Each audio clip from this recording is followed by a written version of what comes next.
Hey, coucou les trolls, aujourd'hui je vous présente Sagrada, un petit jeu de dé building que l'on va placer pour créer des vitraux dans la Sagrada Familia. Franchement, un très bon jeu. Petite présentation rapide du jeu. On a ici un compteur de tours, donc vous avez vu, on peut jouer en 10 tours.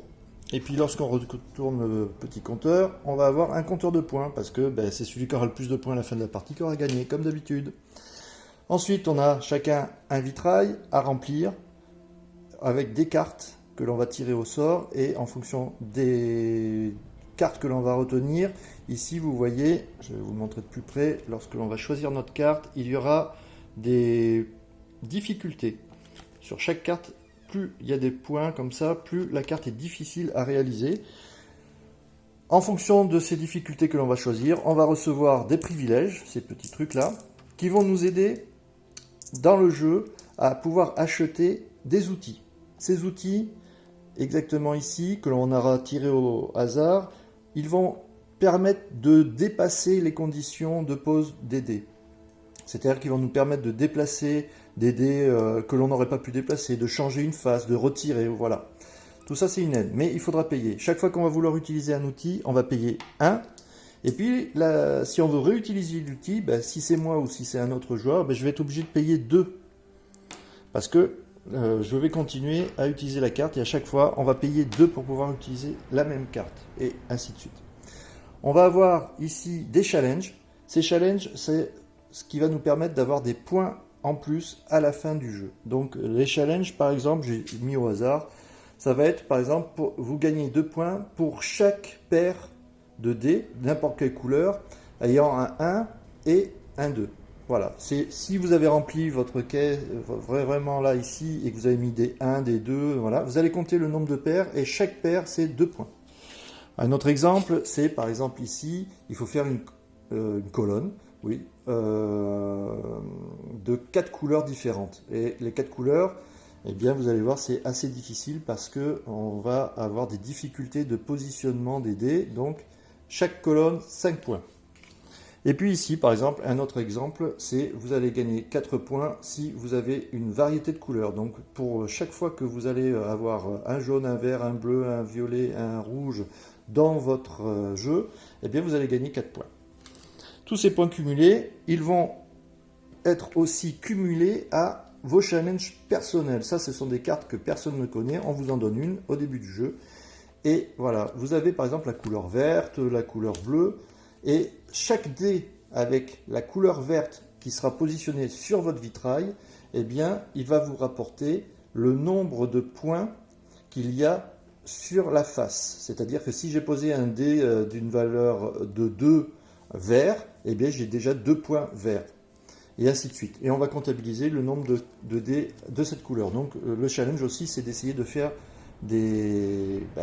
dans vos cases, de remettre le plus possible d'autres couleurs que en vert ou en bleu ou en... Voilà.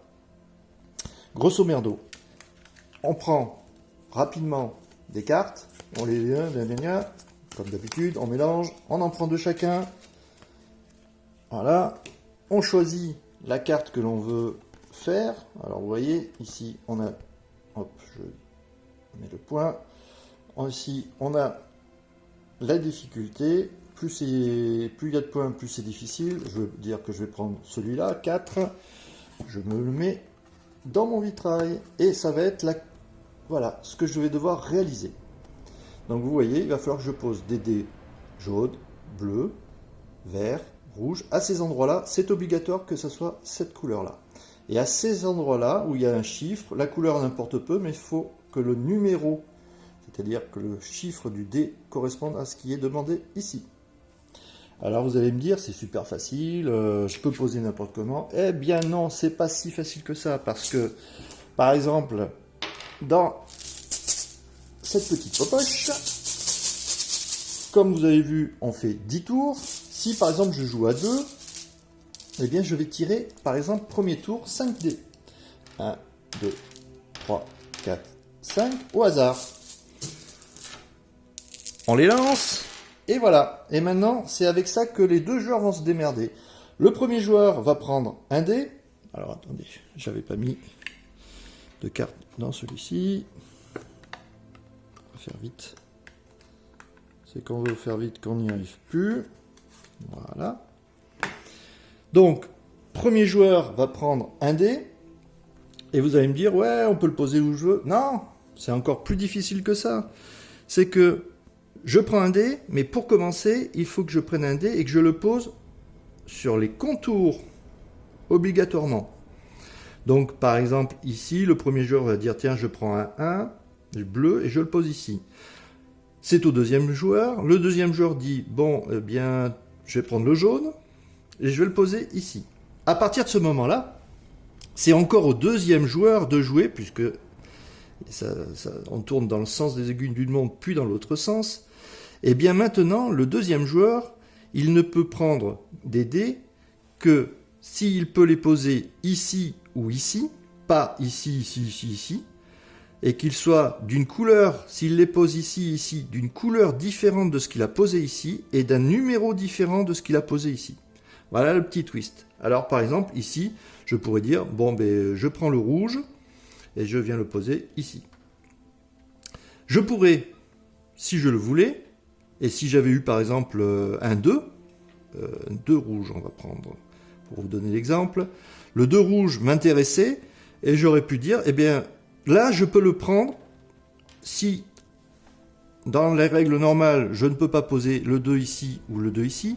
Dans la règle, je peux le poser en diagonale, adjacent, parce qu'il n'est pas orthogonal. Voilà. En diagonale, je peux poser le même chiffre ou la même couleur. Et puis, ainsi de suite, chaque joueur va pouvoir dire, eh bien, je pose ici, ici, et il va remplir, voilà, il va remplir son truc. Le dernier T va venir ici, il va nous dire, c'est le premier tour de fini.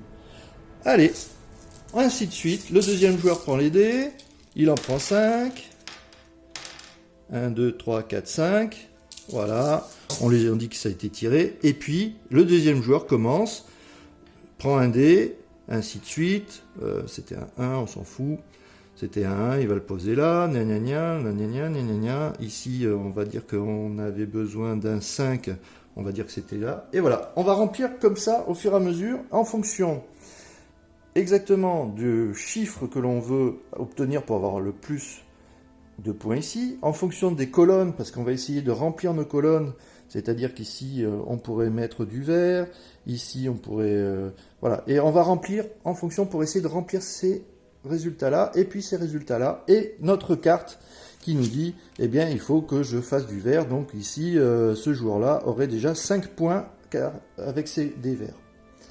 À la fin du jeu, eh bien, lorsque l'on aura utilisé, par exemple, toutes nos aides d'outils ou quoi que ce soit, on va comptabiliser les points en fonction de tout ça.